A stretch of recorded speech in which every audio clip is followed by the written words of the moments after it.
And we are back, folks, on the Michigan Insider, michigan.247sports.com. I'm your host, Alejandro Zúñiga, here with Matt Weaver, who covers Indiana football and recruiting for 24/7 Sports. We are here for Behind Enemy Lines, our podcast video series where we take an insider's look at the Michigan football team's upcoming opponent. And as Matt from 24/7 Indiana being here suggests, we're here to preview the Hoosiers. Michigan is heading down for a noon matchup, big noon Saturday, big noon kickoff yet again over in Bloomington, Indiana, to face the Hoosiers for their homecoming. The Hoosiers are 3-2 on the year, 1-1 in Big Ten play. They opened the season with a win that really looks more impressive as the year goes on, a comeback win in the final minutes over Illinois. Followed that with closer victories, but victories nonetheless over Idaho and Western Kentucky, the latter of which took overtime, but have struggled in the last couple of weeks in losses to Cincinnati and most recently to Nebraska. Michigan, of course, being in the Big Ten and in the Big Ten East, has plenty of history, both recent and long-term with the Hoosiers. We saw them, the Michigan football team did last year up at the Big House. But this is a very different looking team and a very different looking program. As Matt, I'm sure we're about to discuss, this is a team that took full advantage of the transfer portal to reshape its offense and also reshaped its coaching staff with a new offensive coordinator, new defensive coordinator, and really across the board under head coach who is still Tom Allen. So Matt, I'm going to toss it over to you. It's been quite a few, or it's been quite busy 10 months for the Indiana football program. A lot has changed since they traveled up to the Big House. What was the offseason like? What are some of the biggest changes to the program, and how has the season started from your insider's perspective? Well, I mean, obviously last year was a very poor year for Indiana. They went 2-10, lost their last, I think it was like 8 in a row, 7, 8 in a row. I can't remember. Didn't win a game in the Big Ten. So there was a lot of roster turnover. They brought in, I think, around 35, 36 new players. So almost half the scholarship roster was turned over. I want to say, 5 coaches? I'm trying to remember, 4 or 5 coaches. So that's what happens when you have a bad season. Things change. And so, they hit the portal hard, as you said. They signed one of the best recruiting classes in program history. So far the start of the season, it's been a mixed bag. I mean, I think they're better than they were last year, but I've told people before the season they can be better than they were last year and still win only 4 games because the schedule's so tough. You play at Cincinnati in the non-conference, and then you have the Big Ten East schedule, and then one of your crossover games is Illinois, and then obviously the other one's Purdue, and both those teams. Illinois is much improved, and Purdue was a bowl team last year. So, they showed a lot of grit, I guess you could say, resiliency in those first 3 games. Probably more than they needed to. Well, especially in the second and third game, games maybe that should have been as close as they were. But these last 2 weeks, their issues are catching up to them, and you're starting to see it on both sides of the ball. And that's why, they're not playing well, and they've got to get some stuff fixed if they want to have any chance to get 3 more wins and get to a bowl game by the end of the year.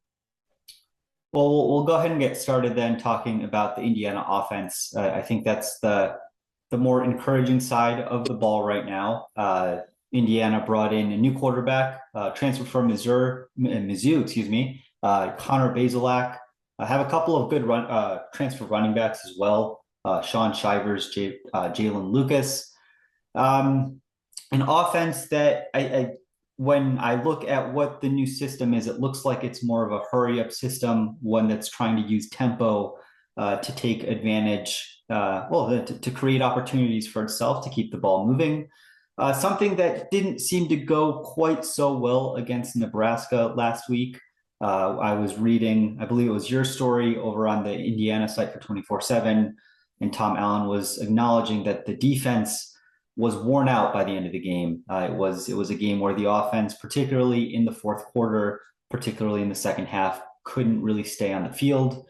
And I was also reading the 24/7 site for Indiana, and it seems like a lot of people like this freshman, Jalen Lucas, a kid who made a really nice play against Nebraska, and looks like he could be used in a variety of ways out of the backfield. Um, I guess, Matt, when we're looking at the IU offense, it does look a lot different than last year. I mean, when the Hoosiers rolled into the Big House last year, I believe it was a fourth string quarterback. It was a team that was very beat up, and at the tail end of what you just mentioned was a very difficult year. It seemed like the offense, especially in that last series of the opening game against Illinois, where Bazelak led a game-winning touchdown. Tom Allen said it was one of the more meaningful wins of his career because of the context, because of how that followed, such a difficult 2021. It seems like the offense has some pieces, and I also want to mention a couple of really good wide receivers. First one being Cam Camper, the second one DJ Matthews. Neither of whom I believe played against the Cornhuskers. Both are on the depth chart, so it looks like they could go for the Michigan game. Cam Camper is a JUCO transfer who leads the team in catches and yards, actually more than 100 yards per game. The sort of receiver that Michigan, has the talent on its own roster, but it doesn't really have a true number one option like Cam Camper. So Matt, I guess breaking down this IU offense, it's a new offensive coordinator. How has that looked so far? What are some of the areas that have gone well? What still needs to improve? I mean, I think it was hard not to be better than they were last year. They were, I think they were dead last in almost every category offensively in 2021. I mean, they were barely scoring a touchdown, 10 points a game in league play, if I remember right. So they're better. The same issues though they had last year. The biggest issue was the offensive line play. Excuse me. Was the offensive line play, and it's really not improved all that much this year. Now, they've had some injuries. They lost Matthew Bedford early to an ACL injury for the year. Zach Carpenter, former Michigan player who transferred to Indiana a couple years ago, was playing center, hurt his hand in warm-ups of the Western Kentucky game, and it's now casted up. I'm not exactly sure what he did and how you could do that in warm-ups, but he managed to do it. He played guard last week, so they brought him back to play guard. He just can't snap because of the cast. But the offensive line has just not been good. I mean, they got absolutely manhandled at Cincinnati, and against a Nebraska team that I think in 4 games had 4 sacks against Indiana, 4 or 5 in like 6, 7, 8 hurries. They just can't block anybody right now. It's a big issue. It's been a big issue. I'm not sure how you fix it midstream, but you're gonna have to try to figure something out, especially this week, because Michigan's going to bring guys in who are going to get after the quarterback. They're going to have good guys in that D line. So, I think the tempo has helped. Last week when Coach Allen said it, the defense wore out, they wore out because the offense couldn't do anything. I mean, they had 71 yards of offense in the second half. They had 5 yards on 12 plays in the fourth quarter. I mean, it's almost hard to wrap your head around numbers that bad in a college football game, but that's where they were. And so the defense was constantly on the field. Bazelak's been solid at times. He's like 52.8%, so 53%. This is the guy that was over 60% in the SEC. So his accuracy has really, really fallen. And a lot of it is he's under pressure. And then, Indiana doesn't have a bunch of guys who get separation. When they didn't have Camper and Matthews last week, they were in big trouble. They're easily their 2 best receivers. Camper's been a great find as a JUCO transfer. And DJ Matthews, even though he's smaller, is fast and can get open, but the other guys just struggle to get separation and to make plays. So, without them, they were really in trouble. The offense is better, but it's not anywhere near still where it needs to be able to beat quality teams, especially in the Big Ten. It's just that, and until you fix the O-line, I think Bazelak could be a serviceable, productive quarterback. But if he gets pressure, he's either going to have to throw it away or he's going down, because he's not a scrambling quarterback. He's not going to beat you with his legs at all. That's not his game.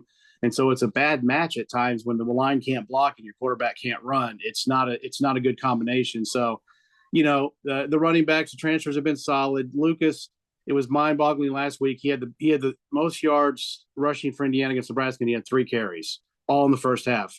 And he's a player that does things that nobody else on the roster can do, but yet he's not getting that many touches. And they keep saying that's going to change. We'll see if that changes this week. Now, he's not very big, so he's going to have to protect himself. because if he takes too many shots, he's probably not going to last. But he is a dynamic player with the ball in his hands. I really like Josh Henderson too. I think Sean Shivers is a nice player. I think he's more of a third down back. They start him, but I think Henderson might actually be the better back of the two. They got some tight ends. AJ Barner's a talented guy. They just haven't gotten him the ball much, and I'm guessing some of that is because he has to stay in and block to help out the O line. So it's been inconsistent, and the issues that we saw in the first 3 weeks, are starting to be more prevalent because you're playing better competition. Cincinnati's obviously got a good team. Nebraska has some good players. They're not a good team, but they do have some decent players. But defensively, they were horrendous, and Indiana couldn't do anything against them. So that was a huge red flag when you couldn't run the ball on the worst rush defense in the Big Ten last week. And this week, obviously it doesn't get any easier. It gets a lot harder. So they're going to have to figure out some stuff to have a chance to even stay in this game against Michigan.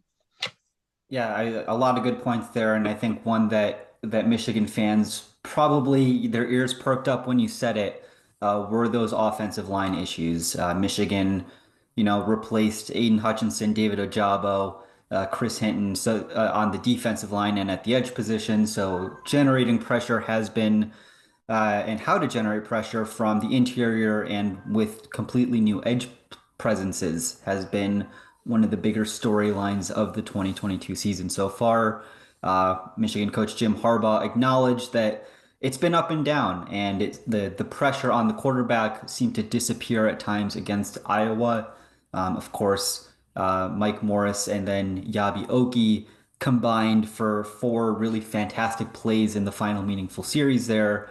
And the Wolverines will hope to continue that momentum and continue, establishing themselves as a force on the defensive line against what sounds like, or what looks like, a Hoosiers offensive line that has been reshuffled multiple times, both due to performance concerns and due to injuries. And we are back, folks, on the Michigan Insider, Michigan.247sports.com. Alejandro Zúñiga here with Matt Weaver, who covers all things Indiana football. We just finished talking about the IU offense, which, has pieces, has returning pieces from injuries, has some concerns on the offensive line, but does have some areas, especially at the wide receiver position and with some dynamic skill position players to threaten the Michigan defense. I want to flip now and talk about the Hoosiers defense. One that, as I'm looking at the stats, as I'm looking at, the conference, the national rankings, I was really surprised about, because I came into the season expecting that the Hoosiers defense, and particularly its secondary, would be a strength, not necessarily to what Michigan saw from Iowa last week. But I look at the stats and I see the Hoosiers are currently the worst passing defense in the Big Ten, giving up 277 yards per game, next to last in terms of scoring defenses, ahead of just, I believe it was Nebraska at this point. And that was confusing to me, because I know Taiwan Mullen, who a couple of years ago seemed like he was on the fast track to the NFL. I know Jalen Williams is a returning veteran presence. So I look at the secondary and I think the pieces, the players I know are better than the output has been so far. So Matt, you have watched this team for 5 weeks now. I know it's a new defensive coordinator, maybe a new defensive system. What's gone so poorly so far? Well, it is a new defensive coordinator. Chad Wilt came from Minnesota. He was a D-line coach up there. Came to Indiana as a D coordinator and actually is coaching linebackers. But the system's Tom Allen. Tom Allen is actually calling the plays. Now Chad Wilt, obviously, and all they collaborate as far as putting the game plan together. But this is basically Tom Allen is back as the DC, even though he doesn't have that title. He's calling the plays. It's his defense, and you're right. The secondary is supposed to be the strength. I mean, Jalen Williams he's using his free year from COVID this year. He's played 4 years before this season. This is his 5th year playing. Taiwan Mullen is back. Devon Matthews, the safety, he's another 5th year player. Brian Fitzgerald is in his 6th year. So this is a really experienced secondary, and they're not playing good. I mean, and one of the things that has really killed Indiana this year are the big plays. looking at the stats, they're in the bottom third in giving up plays of 10 more than yards. They're one of the worst in plays of giving up plays of 20 yards or more, and that's really hurt them. I mean, it hurt them against Western Kentucky, it hurt them against Cincinnati, and then it hurt them against Nebraska. Nebraska had some big plays, and those are backbreakers. Those are killers. You want to, you obviously want to try to make teams drive the field, and Coach Allen will say it. He's right. How many yards you give up is not really that big of a deal. Where you want to be good is when they get in the red zone, force them into field goals and make them have to go to the field to get points. And if you give up 500 yards, but they're kicking field goals, that's okay. In today's college football, you're going to give up yards because of the way the rules are. So, but they're giving up big plays, and they've just, the Western Kentucky game was really concerning because there were guys running wide open in the secondary. They just looked like, at times, some guys were playing zone and some guys were playing man, and the communication was there. Now, Western Kentucky plays really, really fast, and, Indiana's trying to get lined up and get the play in. So you could have some of that confusion. But with guys at that experience level, that shouldn't be happening. So they've not played as well. Tywan Mullen's not been as good as he was 2 years ago when he was an All-American. Jalen Williams has been okay at times. Devon Matthews and Bryant Fitzgerald have struggled in coverage. So, they can be had in the passing game, especially with big plays. And excuse me. The other problem is when you don't get pressure on the quarterback with your front four and you got to blitz, you've got to get home. If you don't get home on that blitz at this level, guys are too good. I mean, quarterbacks, even I know Nebraska struggled. Casey Thompson's a solid player. They've got a good receiver up. I think his last name's Palmer. They've got some guys who can make plays. And if you don't get pressure on that guy, he's got time to stay in the pocket. It's man coverage. I don't care how good your corner is. The guy's going to get open at some point. So, they struggle to get pressure. The run, they've been kind of hit or miss. The stats don't back it up. I think they've been solid against the run. I think some of the running stats, like, the Western Kentucky game, 80% of their rushing yards came off 4 plays. Now, those count, but it happened in the second half. Cincinnati, they completely shut down the Cincinnati run game. Nebraska had some yards, but I think that was more, like we talked about earlier, the defense really wore down in the second half. But, the rush defense to me is the most important thing this week. Michigan runs the ball terrific. Is it Blake Corum? Yeah, is a terrific. Blake Corum, yeah, he has 59 carries in the last 2 weeks. He had 5 touchdowns on 12 touches 3 weeks ago. So he's been on a hot streak. Entering very early Heisman Trophy talks even, and yeah, it's a Michigan offense that prides itself on its running game. I think one point you mentioned too is secondary issues and secondary concerns. JJ McCarthy, the Michigan quarterback, has kind of expected him to be able to hit the deep ball, particularly against a team, say like Maryland, the Big Ten opener. JJ missed a few of those shots. And then last week against Iowa, it was the same sort of story where, Iowa's a better defense, but there was a deep shot to be had and JJ missed it. So I think if you're a Michigan fan coming into this game, we've kind of seen the floor for JJ McCarthy elevated, because the big question was with him was like, can he take care of the football? Can he make smart reads and make smart throws? And so far, that's been yes. JJ has been fantastic in the screen game, short, intermediate throws. But all of a sudden, something that he was so good at last year, which was hitting the deep shot, he's just a little bit off with it. So, Matt, I'll just throw it back to you because I don't think you were quite done. But another thing that did stand out to me, like you just mentioned, was the fact that, it's the linebackers, and the linebackers are the players on this team who are really generating pressure. It's the front four isn't really doing it. And what sort of opportunities could this present for Michigan if the front four for the Hoosiers is leaving a clean pocket for JJ to pick them apart? Yeah, and Cam Jones he's another guy, 5th-year guy who's back using his free year. And Aaron Casey, Indiana plays a 4-2-5. So you play 2 linebackers, and then that 5th guy is kind of like basically a nickel, a safety kind of guy. Noah Pierre's a starter. They call it the Husky position. Cam Jones has played well. Aaron Casey's played well.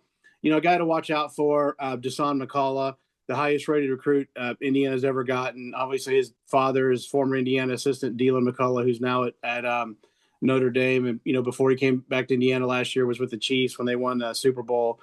And Deshaun he's the best way to describe it. He's a freak. I mean, he's 6'5", 225, 230 pounds, really long arms, really athletic and explosive. Just the kind of player that, I mean, Michigan's probably used to getting, but in Indiana, they don't get those guys very often. So he's really helped out in the pass rush. But, he's a true freshman.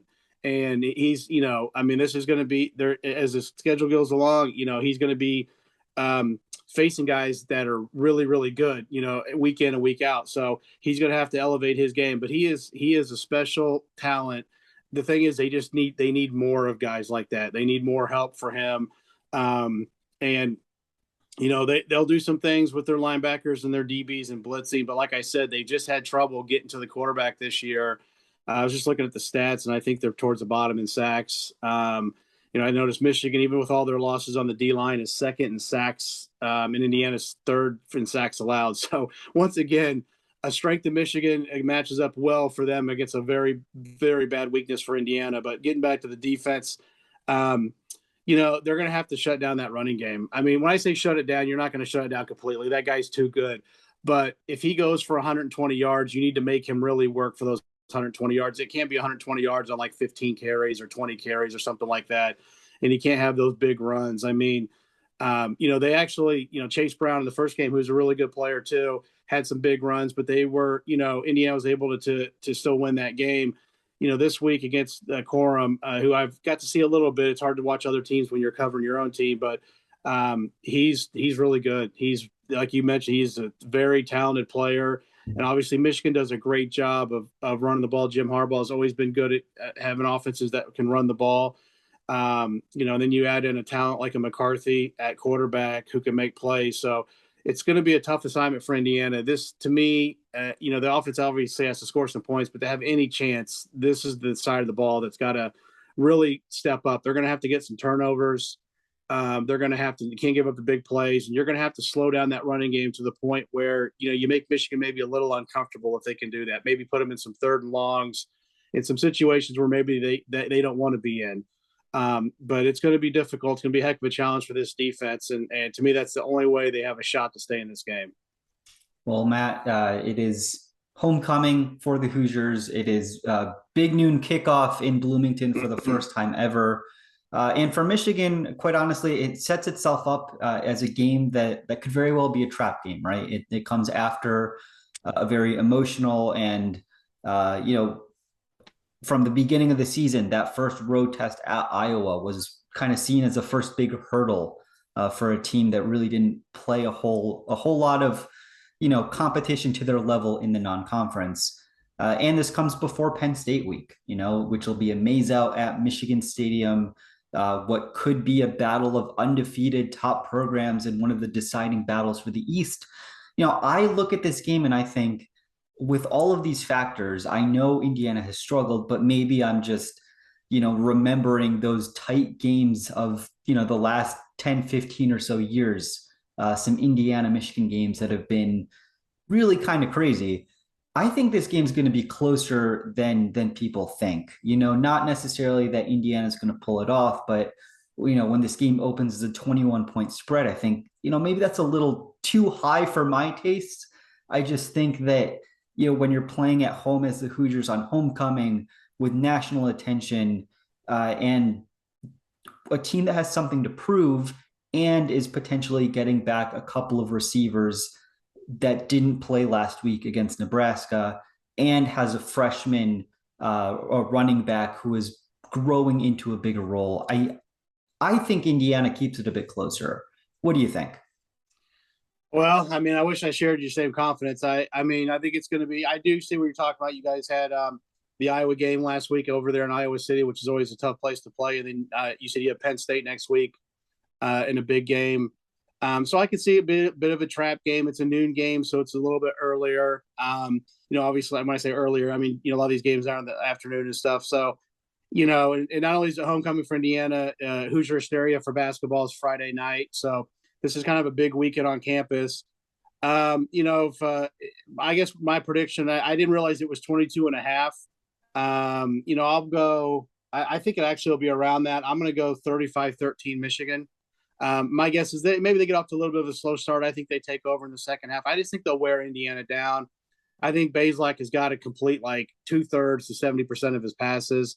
And I don't see him having the time to do that. I think Michigan will be able to pressure him. And the biggest thing is Indiana's playing behind the chains so much this year. First and second down, they've been terrible because they can't run the ball. So when you're 3rd and 8, 3rd and 9 against a Michigan defense, it's going to be a long day unless you got a really dynamic athletic quarterback, that's not Bazelak's game. He could throw the ball, but that's not his game. So I think Michigan will wear him down. I think it'll be maybe a little bit closer than people think for a half, but I think that they'll just wear him down. The Indiana offensive line is just playing so poorly. It's hard for me to see them being able to generate enough offense to stay in this game for 4 quarters. Well, we can talk about this all we want, and we can give you all the insider insight from the Hoosiers program. But ultimately, it'll come down to the field, noon Eastern on Saturday over in Bloomington, Indiana. For myself over at the Michigan Insider, Matt, thank you so much for joining us. Listeners, thank you for listening and getting to this point. Please subscribe, rate, review, tell your friends about it. And of course, if you are looking for more content from either the Indiana side, even Indiana basketball, as that's getting going, it sounds like on Friday. And of course, for the Michigan side, you can do so at 247sports.com. I'll be heading down with Zach Shaw down to Bloomington. Very excited to do so. First time in Bloomington for me, and should be a fun weekend all around. That'll do it for us for this episode. We will see you next week. Peace.